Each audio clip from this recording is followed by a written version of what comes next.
Mis padres quisieron manejar mi dinero en el testamento. El abogado los frenó.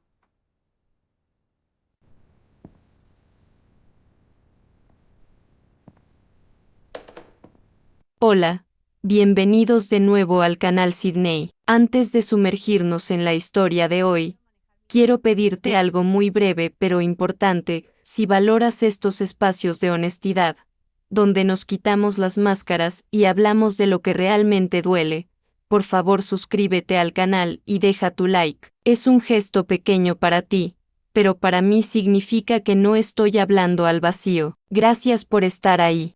Ahora sí. Respira profundo, porque lo que vas a escuchar hoy puede cambiar tu forma de ver a tu propia familia. El sonido del reloj de pared en el despacho del notario era lo único que se escuchaba. Tic, tac, tic, tac. Era un sonido seco, casi burlón, que marcaba el ritmo de mi propia incredulidad. Frente a mí, mis padres se miraban con esa complicidad silenciosa que siempre me había hecho sentir excluido, como si compartieran un secreto del que yo era el único ignorante. El abogado, un hombre mayor con gafas de montura gruesa que había servido a mi familia durante décadas, carraspeó incómodo mientras ajustaba los papeles sobre la caoba brillante del escritorio. Nunca pensé que el dinero pudiera tener un olor, pero en ese momento, la habitación apestaba a ambición rancia y miedo. Crecí escuchando que la familia es lo primero, que la sangre es más espesa que el agua, pero nadie te advierte que, a veces, la sangre también es lo que atrae a los tiburones. Mi nombre es Damián, y aunque hoy muchos me ven como un referente de prosperidad y éxito, hubo un tiempo en que fui simplemente el hijo obediente, el que agachaba la cabeza, el que pensaba que debía lealtad absoluta a quienes le dieron la vida, incluso si el precio era su propia dignidad. Más adelante te contaré el momento exacto en que mi madre intentó justificar lo injustificable con lágrimas falsas, pero primero necesitas entender cómo llegamos a esa silla de cuero frío. Mi familia siempre vivió en una humillación silenciosa. Mis padres eran expertos en aparentar una abundancia que no existía. Vivíamos en el mejor barrio, pero comíamos arroz con huevo 3 veces por semana a puerta cerrada. Mi padre, un hombre orgulloso que nunca admitió sus errores financieros, siempre culpaba al gobierno, a los bancos o a la mala suerte de nuestra situación. Mi madre, por otro lado, era devota de cualquier solución mágica. Recuerdo verla encender velas y recitar alguna oración para atraer dinero rápido, convencida de que el universo nos debía algo solo por existir. Yo crecí con ese drama financiero familiar como banda sonora, la tensión de las facturas impagas, los susurros nerviosos cuando sonaba el teléfono por miedo a que fuera un cobrador. Me prometí que mi vida no sería así. Desde los 20 años me obsesioné con las finanzas personales. Mientras mis amigos salían de fiesta, yo estudiaba, invertía y construía negocios digitales. No buscaba lujos, buscaba libertad. Quería borrar el miedo de mi ADN, y funcionó. Quedé millonario después de una década de trabajo brutal, noches sin dormir y sacrificios que nadie vio, pero cometí un error fatal. Quise salvarlos a ellos también. Les compré una casa, pagué sus deudas, les di tarjetas de crédito para emergencias que usaban para comprar ropa de marca. Y aquí es donde quiero que te detengas y pienses, si alguna vez has sentido que tu generosidad es vista como una obligación, quédate hasta el final de este video. No salgas, porque la evolución de esta historia te dará herramientas para protegerte. Y quiero leer tu opinión en los comentarios. ¿Crees que los hijos deben mantener el estilo de vida de sus padres? Escribe sí o no y dime por qué. El conflicto real comenzó hace 3 meses. Yo había decidido reestructurar mi patrimonio. Quería proteger mis activos, no por avaricia, sino porque entendí que el dinero sin gestión desaparece. Mis padres se enteraron de que estaba organizando mis papeles y, curiosamente, insistieron en tener una reunión familiar. Hijo, tenemos que hablar de la herencia, dijo mi padre una noche, sirviéndose un vino que yo había pagado, no de la nuestra, que es poca, sino de la estructura familiar completa, por seguridad. Su tono era paternalista, como si yo tuviera 5 años y él me estuviera enseñando a atarme los zapatos. Me hablaron de proteger el legado, usaron palabras como fideicomiso familiar y control compartido. Yo asentía, sintiendo un nudo en el estómago. Algo no encajaba, la forma en que mi madre evitaba mi mirada, la forma en que mi padre tamborileaba los dedos sobre la mesa. Te adelanto algo, lo que ellos llamaban seguridad era, según el análisis legal que recibiría después, un intento descarado de expropiación en vida. Acepté ir al notario con ellos bajo la premisa de que íbamos a firmar unos poderes simples para que pudieran gestionar algunas propiedades menores si yo estaba de viaje, pero al sentarme allí, con el abogado, el señor Valdés, un viejo amigo de mi padre, el ambiente cambió.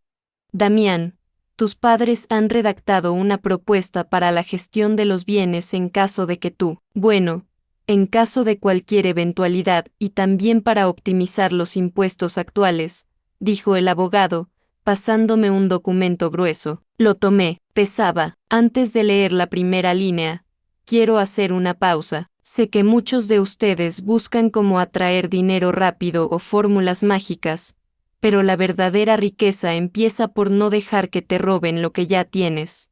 Hay detalles de esta reunión, cosas que se dijeron en voz baja, que son demasiado fuertes para esta plataforma. Por eso, en la descripción he dejado un enlace con historias y grabaciones que no pueden contarse en YouTube y solo se debe entrar después de ver el video completo. Ahí es donde la realidad supera a la ficción. Volví la vista al papel. Cláusula de usufructo universal y gestión vitalicia. Leí el primer párrafo, luego el segundo. Mi corazón empezó a latir tan fuerte que lo sentía en los oídos. No era un poder para emergencias. Lo que estaba leyendo implicaba que, para proteger mi patrimonio, yo cedía el control de mis cuentas principales a un comité formado por mis padres, y no solo eso. El testamento que querían que firmara estipulaba que, en caso de mi fallecimiento incluso teniendo yo pareja, aunque no estábamos casados, el 100% de mis activos pasaría a ellos, saltándose cualquier otro derecho y que en vida, cualquier gasto superior a cierta cantidad debía ser consensuado. ¿Qué es esto?, pregunté, con la voz temblando ligeramente, no por miedo, sino por la furia fría que empezaba a subir por mi espalda. Mi padre sonrió, esa sonrisa condescendiente de quien cree que tiene el control. Es por tu bien, hijo, tú sabes hacer dinero. Sí, eres bueno para eso de ser millonario. Pero nosotros tenemos la experiencia de la vida. Queremos evitar que alguna mujer se aproveche de ti o que tomes malas decisiones. Es para garantizar la libertad financiera de la familia a largo plazo. Miré al abogado. El señor Valdés se quitó las gafas y las limpió con un pañuelo, evitando mi mirada. Él sabía que legalmente esto era una aberración, pero su lealtad estaba con mis padres, o quizás con la imagen de poder que mi padre proyectaba. Están diciendo, dije, bajando el documento lentamente, que quieren que ponga mi fortuna, la que yo construí desde cero mientras ustedes rezaban una oración para atraer dinero rápido, bajo su control total. No lo digas así. Suena feo, intervino mi madre, con esa voz suave que usaba para manipular. Es solo administración, cariño. Somos tus padres. ¿Quién te va a cuidar mejor que nosotros? En ese instante, entendí todo. No me veían como un hijo, me veían como su plan de pensiones, su lotería ganadora, su propiedad. El silencio volvió a la sala. Tic, tac. Lo que mis padres no sabían es que yo no había venido solo a esa reunión, y lo que estaba a punto de suceder cuando la puerta se abriera detrás de mí cambiaría la dinámica de poder en esta familia para siempre. Pero antes de decirles quién entró por esa puerta y cómo su presencia hizo que el color desapareciera de la cara de mi padre, necesito que entiendan el nivel de manipulación psicológica al que había estado sometido, porque para llegar a ser millonario, primero tuve que dejar de ser una víctima, y créanme, lo que el abogado estaba a punto de revelar sobre las verdaderas intenciones de ese documento era mucho peor de lo que yo había leído en la primera página. Quien entró no fue una secretaria trayendo café, era Claudia, mi abogada, una mujer de 40 años con una mirada capaz de congelar el infierno y un traje sastre impecable que gritaba éxito y competencia. Claudia no era amiga de la familia, no iba a las barbacoas de los domingos ni sentía lástima por las lágrimas de mi madre. Ella era una tiburona especializada en patrimonio y finanzas personales de alto nivel, y yo la había contratado en secreto una semana atrás, cuando mi intuición me gritó que algo olía mal. Buenas tardes, dijo Claudia, con una voz suave pero metálica. No pidió permiso, arrastró una silla vacía y se sentó justo a mi lado, poniendo su propio maletín sobre la mesa. El señor Valdés, el abogado de mis padres, palideció. Damián, no sabíamos que vendrías acompañado, dijo mi padre, tratando de sonar ofendido, aunque se le notaba el temblor en las manos. Esto es un asunto de confianza familiar, y por confianza es que estoy aquí, señor, interrumpió Claudia, tomando el documento que yo tenía en las manos. Damián me pidió que revisara cualquier trámite administrativo, rutina. Lo que sucedió en los siguientes 10 minutos fue una masacre técnica. Claudia no leyó el documento, lo diseccionó.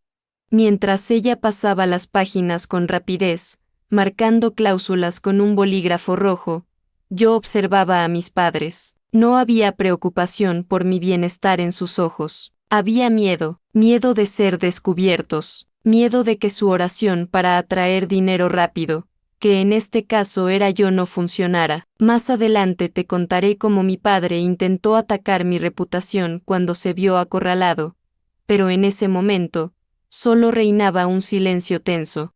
Claudia soltó una risa seca, sin humor, y lanzó el documento sobre la mesa. Esto no es un fideicomiso de protección, dijo, mirando fijamente al señor Valdés. Esto es una cesión irrevocable de derechos económicos con cláusula de poder general. Aquí voy a detenerme para integrar algo que prometí, el análisis legal de la situación. A veces, el lenguaje jurídico está diseñado para engañarnos. Quiero que lean esto con atención, porque es la diferencia entre ser libre y ser un esclavo financiero. Análisis del abogado. ¿Quién tiene la razón legalmente? El documento propuesto, cesión de gestión vitalicia, lo que mis padres decían que significaba, nosotros administramos para que tú no te estreses y nadie te robe. La realidad jurídica según Claudia, pérdida de autonomía, el documento establecía que yo, Damián, necesitaba la firma de uno de mis padres para cualquier movimiento superior a $1,000. A pesar de que yo generé el 100% del capital. Cláusula de autocontratación, permitía a mis padres asignarse un sueldo por administración sin límite establecido. Básicamente, podían vaciar las cuentas legalmente bajo el concepto de salario. Irrevocabilidad, una vez firmado, yo no podía anularlo unilateralmente sin un juicio que podría durar años. Veredicto, legalmente, era una trampa mortal. Moralmente, era un robo. Si yo hubiera firmado eso, mi libertad financiera habría muerto en el acto. Cuando Claudia terminó de explicar esto, con palabras mucho más crudas, la sala se quedó helada. Eso es una interpretación malintencionada, saltó mi madre, con los ojos llenos de lágrimas. Esas lágrimas que yo conocía tan bien, las usaba cuando sacaba malas notas, cuando quería un vestido nuevo, cuando papá se emborrachaba, eran su arma nuclear. Damián, hijo, ¿vas a dejar que una extraña nos hable así? Somos tu sangre, te limpié el trasero cuando eras un bebé, sentí una punzada de culpa.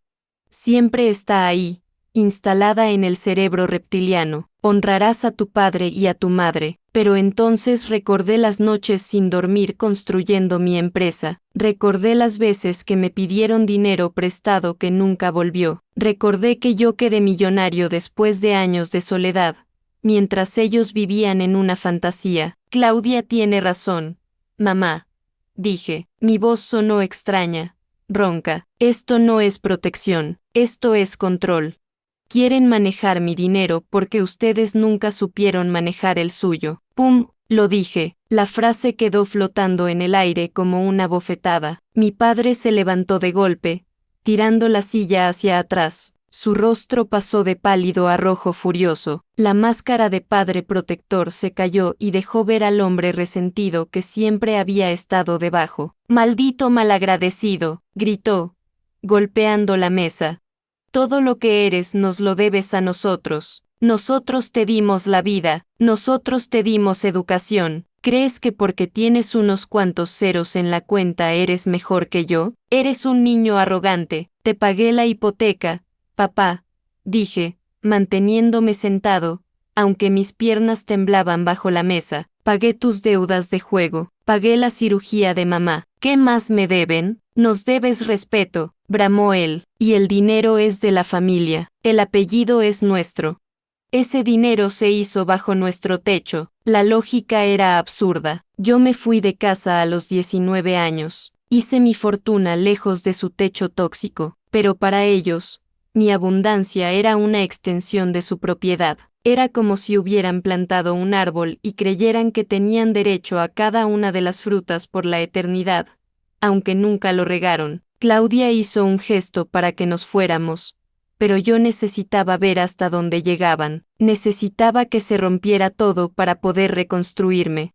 Y entonces, mi madre, secándose las lágrimas repentinamente como si se hubiera apagado un interruptor, me miró con una frialdad que nunca le había visto. Si sales por esa puerta sin firmar, Damián, olvídate de que tienes padres, dijo ella. No gritaba, era un susurro venenoso, y más te vale que tengas cuidado, porque sabemos cosas. Sabemos de dónde salió ese primer capital, y no nos temblará la mano para contárselo a quien sea necesario, incluso a Hacienda si hace falta inventar algo.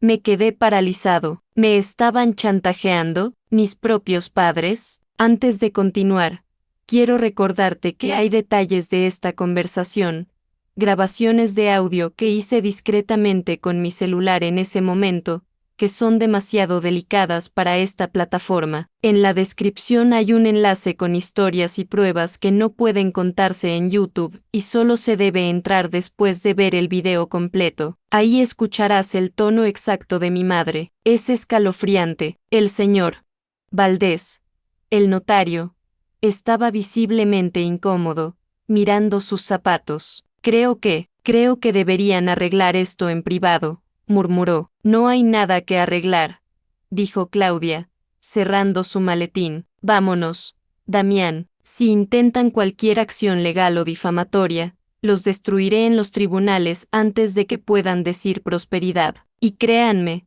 tengo los recursos para hacerlo. Me levanté, sentía el cuerpo pesado, como si llevara un traje de plomo. Miré a mis padres una última vez. No vi amor, vi desesperación financiera disfrazada de autoridad. Vi a dos adictos al dinero fácil que veían como su dosis se escapaba por la puerta. Adiós, les dije. Salimos del despacho. El aire en la calle me golpeó la cara, pero no sentí alivio. Sentí un vacío inmenso. Había conservado mi dinero, sí, pero acababa de perder, oficialmente, la fantasía de tener una familia. Lo que no sabía es que la amenaza de mi madre no era vacía. No iban a ir a Hacienda. Iban a hacer algo mucho más doloroso, algo público, diseñado para humillarme donde más me dolía, en mi círculo de confianza. Mientras caminaba hacia mi auto, mi teléfono vibró. Era un mensaje de mi hermana menor, Lucía, a quien yo había estado pagando la universidad y que vivía con ellos. El mensaje decía solo 3 palabras: tienen un plan. No sabía que mi propia hermana jugaría un papel doble en todo esto. ¿Estaba advirtiéndome o era parte de la trampa? La respuesta llegaría esa misma noche, en una cena benéfica donde yo era el invitado de honor y donde mis padres decidieron aparecer sin invitación. Llegué al evento con el nudo de la corbata apretándome la garganta más de lo necesario. Era una gala benéfica en uno de los hoteles más exclusivos de la ciudad. Un lugar donde se respira esa prosperidad tranquila, la que no necesita gritar para ser notada. Yo era uno de los patrocinadores principales. Se suponía que esa noche celebraba mi éxito, mi libertad financiera y mi capacidad para ayudar a otros. Pero el mensaje de texto de mi hermana Lucía, "Tienen un plan", me quemaba en el bolsillo del pantalón como si fuera un carbón encendido. Miraba a mi alrededor, saludando a socios y amigos, sonriendo para las fotos, pero mi mente estaba en otro lado. Pensaba en cómo la gente te ve cuando quedas millonario después de años de lucha. Ven el traje, el reloj, la sonrisa segura. No ven al niño asustado que lleva dentro, el que todavía teme que sus padres le griten por gastar demasiado en la factura de la luz. Más adelante te contaré cómo una sola frase dicha al micrófono esa noche casi destruye mi carrera. Pero primero, déjame hablarte de la llegada de los invitados sorpresa. Aparecieron a las 9 en punto. Mis padres no tenían invitación, pero mi padre siempre tuvo un don para colarse donde no lo llamaban, usando esa falsa autoridad que le daba su apellido. Los sexta entrar por las puertas dobles del salón y sentí que la sangre se me iba a los pies. Mi madre llevaba un vestido que habíamos comprado hace años para una boda, y mi padre, un traje que le quedaba un poco grande, probablemente porque había adelgazado por el estrés de sus propias deudas, pero caminaban con la barbilla en alto. Caminaban hacia mí como depredadores que huelen la debilidad. Me acerqué a ellos rápidamente, intentando interceptarlos antes de que llegaran a la mesa principal, donde estaban sentados mis mayores inversores. ¿Qué hacen aquí?, susurré, forzando una sonrisa para que nadie notara la tensión. Venimos a verte triunfar, hijo, dijo mi madre en voz alta, demasiado alta. Varios invitados se giraron.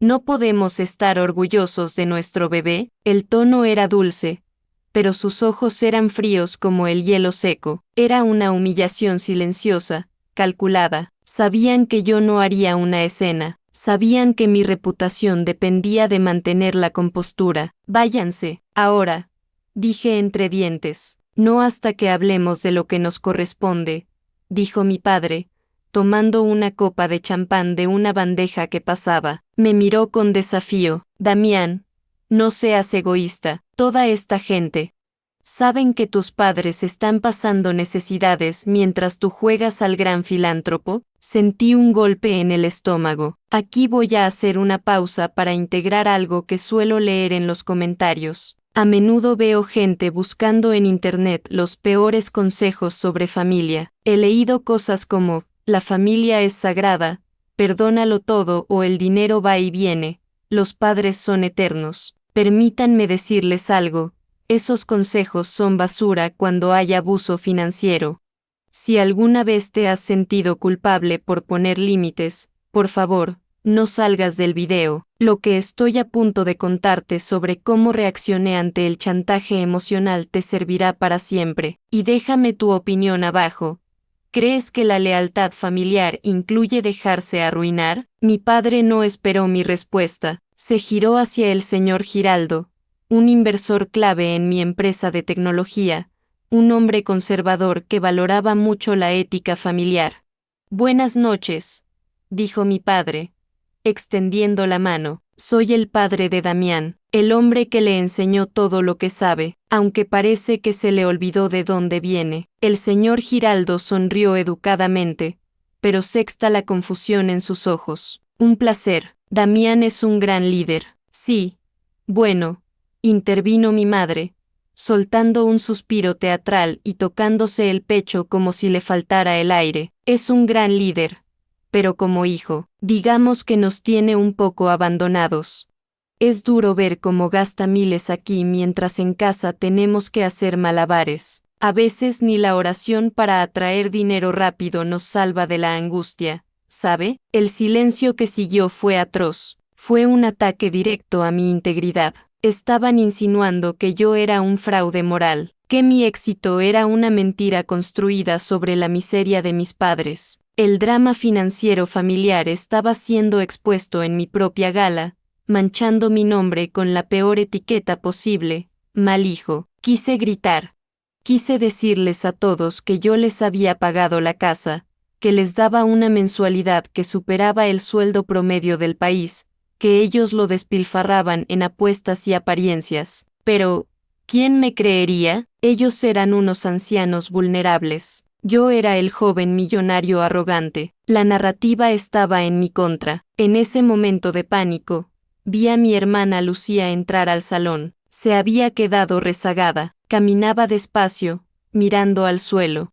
Lucía siempre había sido la sombra, la que nunca opinaba. Yo pensaba que estaba de su lado, que era parte del plan para acorralarme. Ella levantó la vista y me miró. Sus ojos estaban rojos. Se acercó al grupo. Mi padre sonrió, pensando que traía refuerzos. Diles, Lucía, dijo mi padre, dile al señor Giraldo cómo vivimos. Lucía apretó su bolso con fuerza. Hubo un silencio expectante. Yo contuve la respiración, preparándome para el golpe final, pero Lucía no habló.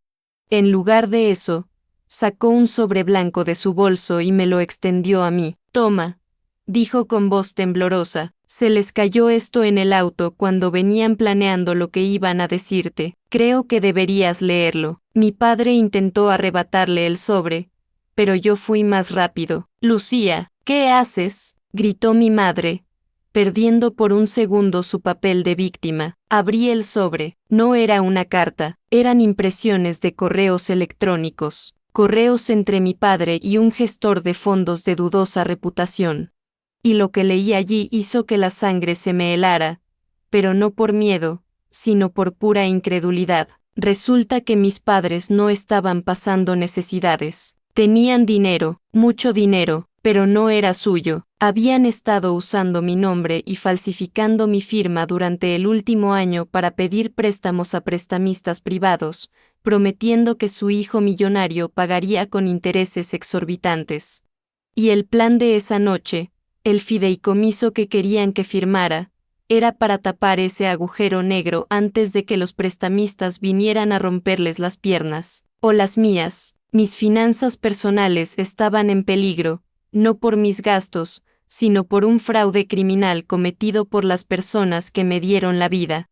Hay una parte de estos correos, una línea específica donde mi padre habla de mí como la vaca lechera y detalla cómo planeaban declararme mentalmente incompetente si me negaba a pagar, que es demasiado fuerte para leerla aquí. Es repugnante. Como les dije antes, en la descripción hay un enlace con historias que no pueden contarse en YouTube, y solo se debe entrar después de ver el video completo. Ahí está la prueba documental de la traición. Levanté la vista del papel. El señor Giraldo me miraba, esperando una explicación. Mis padres estaban pálidos, mirando a Lucía con odio puro. Creo que deberíamos salir a la terraza, dije, con una calma que no sentía. Mi voz sonó metálica. Ahora, no tenemos nada de qué hablar, dijo mi padre, intentando retroceder. Vámonos, mujer. Si dan un paso fuera de este hotel sin hablar conmigo, dije, levantando el sobre para que lo vieran bien, mañana mismo este sobre está en la fiscalía, y no será por deudas. Será por suplantación de identidad y fraude mayor. La música de la orquesta seguía sonando de fondo, alegre, indiferente a que mi mundo se estaba rompiendo en pedazos. Mis padres caminaron hacia la terraza. Lucía se quedó quieta, llorando en silencio. Yo sabía que esa noche algo iba a morir. No sería mi cuenta bancaria, sería la última gota de esperanza que tenía de tener una familia normal. Pero lo que sucedió en esa terraza, bajo la luz de la luna y con el ruido de la ciudad a nuestros pies, fue mucho más allá de una discusión. Fue una confesión, y la razón que me dieron para haberme hecho esto, esa razón es lo que realmente me cambió la vida y me empujó a buscar la verdadera abundancia, lejos de ellos. Quédate, porque lo que viene ahora es la confrontación final, y te aseguro que no estás preparado para escuchar la justificación de un padre que le roba a su hijo. El viento en la terraza del hotel soplaba con fuerza, desordenando los papeles que Lucía me había entregado, pero yo los sostenía con un agarre de hierro. Abajo, la ciudad brillaba con esa promesa de prosperidad que tanto me había costado alcanzar. Arriba, en la penumbra, mis padres parecían dos fantasmas acorralados. No grité, la verdadera furia, la que te cambia la vida, es silenciosa, es fría. Explíquenme esto, dije, levantando una hoja donde se detallaba un préstamo de $100,000 a mi nombre, con una firma falsificada que imitaba casi a la perfección mi trazo. ¿Desde cuándo soy su avalista sin saberlo? Mi padre se aflojó el nudo de la corbata, ya no me miraba con autoridad, sino con un rencor profundo, ese odio que solo sienten los mediocres ante el éxito ajeno, incluso si ese éxito es de su propia sangre. No es un robo, Damián, es un adelanto. ¿Un adelanto?, repetí, incrédulo. Sí, intervino mi madre, cruzándose de brazos para protegerse del frío. Tú tienes tanto, te sobra, nosotros te dimos la vida, te dimos un techo. ¿Crees que es justo que tú vivas en la abundancia y nosotros tengamos que contar las monedas? Esos préstamos eran para mantener el nivel de vida que la familia merece. Tú nos lo debías. Ahí estaba, la justificación tóxica. No veían el delito, veían una compensación. Para ellos, mis finanzas personales eran una extensión de su ego. Si yo era rico, ellos debían serlo por decreto, sin esfuerzo, sin trabajo, solo por derecho divino de paternidad. Más adelante te contaré la decisión final que tomé esa noche y que dejó a mi madre llorando en el suelo, pero necesito que entiendas lo que mi padre dijo a continuación. Fue la frase que mató cualquier rastro de amor que me quedaba. Se acercó a mí, invadiendo mi espacio personal, con el olor a alcohol rancio en su aliento. No te hagas la víctima, escupió. Tú tuviste suerte, nosotros rezamos, hicimos sacrificios, encendimos cada vela y dijimos cada oración para atraer dinero rápido que existía, pero la suerte te tocó a ti. Eres nuestro boleto de lotería, Damián, y un boleto de lotería no tiene opinión, solo paga. Me quedé helado.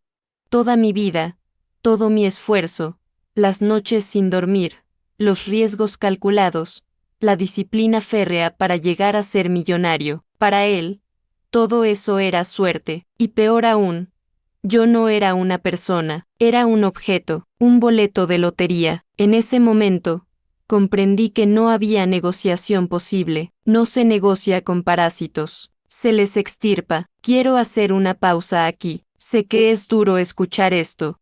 Muchos de ustedes quizás están pasando por un drama financiero familiar similar, donde se les exige dinero bajo el chantaje del amor. Si es así, no salgan del video. Lo que hice a continuación es la única vía para recuperar tu libertad. Y déjame tu opinión en los comentarios. ¿Crees que el dinero corrompe a las familias, o solo revela quiénes son realmente? Lucía, que había estado callada junto a la barandilla, sollozó. Papá, basta, él no nos debe nada, ustedes gastaron todo en apariencias. Tú cállate, le gritó mi padre, levantando la mano como si fuera a golpearla. Me interpuse en medio segundo, agarré la muñeca de mi padre en el aire, no con violencia desmedida, sino con firmeza absoluta. Él intentó soltarse, pero yo no me moví. No vuelvas a levantarle la mano a nadie, dije, mirándolo a los ojos. Y por primera vez, sexta miedo real en él, se dio cuenta de que el niño obediente había muerto. Y escúchame bien, porque no lo voy a repetir. Solté su mano con desprecio. Tienen dos opciones. Opción A. Mañana a las 9 voy a la policía con estos correos y las pruebas de falsificación. Irán a la cárcel, ambos, y me encargaré de que sea muy público. Mi madre ahogó un grito. No puedes hacernos eso, somos tus padres. Opción barrio.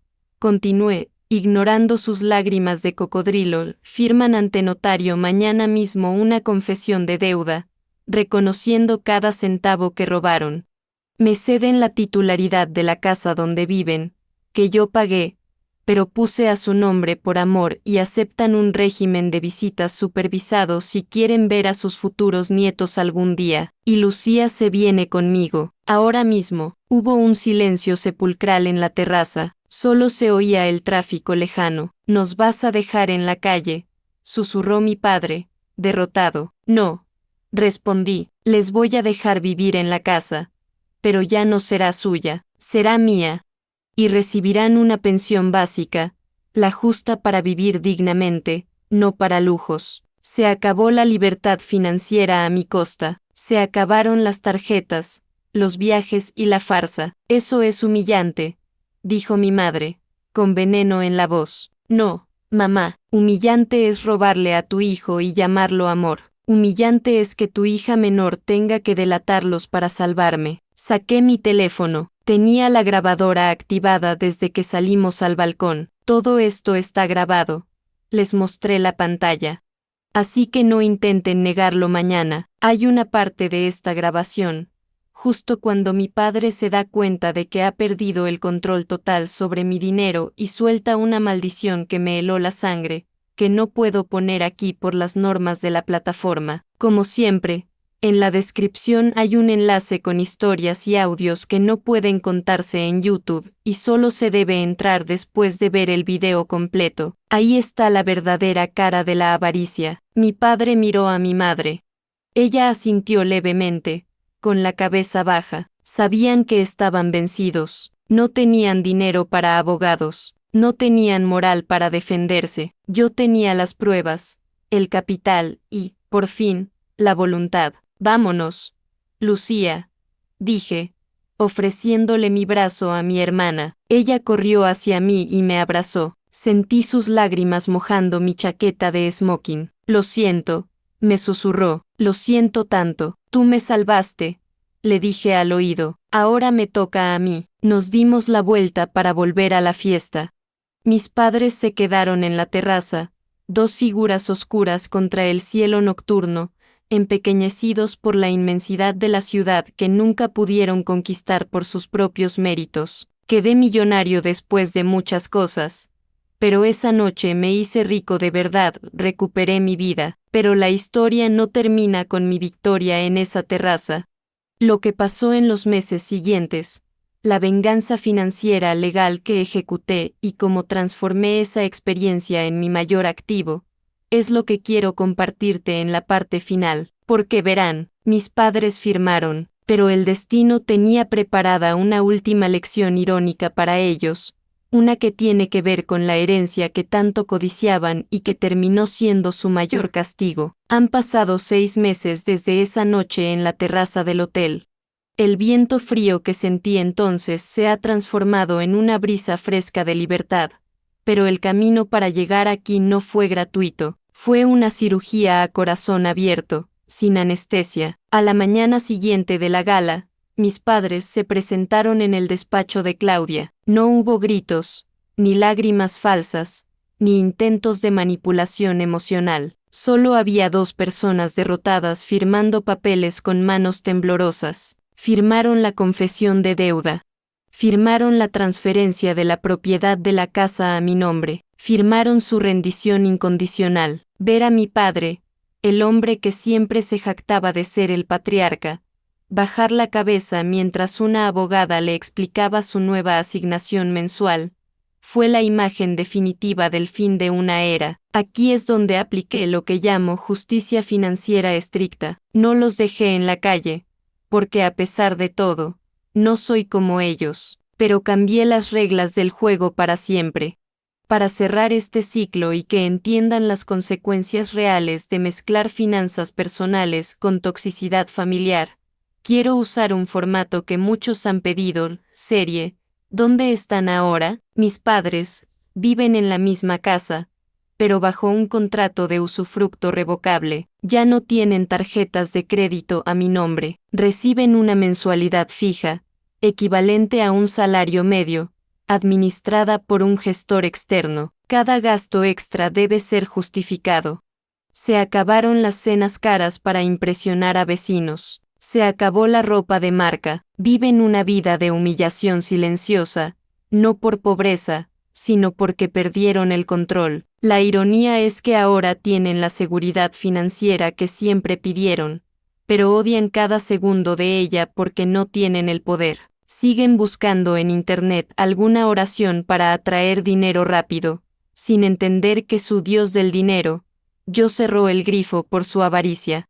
Mi hermana Lucía se mudó conmigo esa misma noche. Le pagué la matrícula de la universidad y, por primera vez en su vida, no tiene miedo de volver a casa. Ha empezado terapia para sanar años de manipulación. Verla sonreír sin culpa es mi mayor retorno de inversión. Yo, Damiane, sigo siendo el mismo, pero con una armadura nueva. Entendí que quedé millonario después de aprender a decir no. Mi patrimonio ha crecido, no solo porque el mercado subió, sino porque corté la hemorragia de gastos que mis padres representaban. Esta experiencia me enseñó que la verdadera prosperidad no es tener millones en el banco. La verdadera abundancia es la paz mental de saber que nadie, ni siquiera tu propia sangre, tiene el poder de destruirte. Mucha gente me pregunta si los perdoné. El perdón es un concepto complicado cuando hay abuso financiero sistemático. No les deseo el mal. Les pago la luz, el agua y la comida, pero no les doy mi tiempo, no les doy mi confianza, y ciertamente, no les doy acceso a mi corazón. El dinero es una herramienta poderosa, puede construir sueños o destruir familias. En mi caso, sirvió para revelar la verdad. Mis padres no me amaban a mí, amaban mi capacidad de producción, y cuando entendí eso, dejé de ser el hijo banco y me convertí en un hombre libre. Si estás pasando por un drama financiero familiar, si sientes que te están drenando, escúchame bien, poner límites no es egoísmo, es supervivencia. No esperes a que falsifiquen tu firma o te humillen en público. Actúa antes. Protege tu libertad financiera como si fuera tu vida, porque en este mundo, a veces lo es. Quiero que te lleves esto hoy. No existe una fórmula mágica ni cómo atraer dinero rápido sin esfuerzo y protección.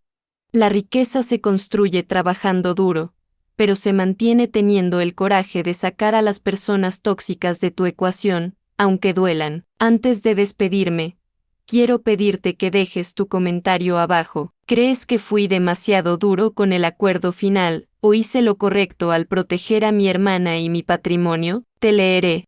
Y recuerda, hay detalles de esta historia, especialmente las grabaciones de la reunión final y la reacción violenta de mi padre cuando se enteró de la cifra exacta de su pensión, que son demasiado crudos para esta plataforma. En la descripción hay un enlace con historias que no pueden contarse en YouTube y solo se debe entrar después de ver el video completo. Ahí verás la realidad sin filtros. Gracias por acompañarme en este viaje, Sydney. Nos vemos en la próxima historia de verdad.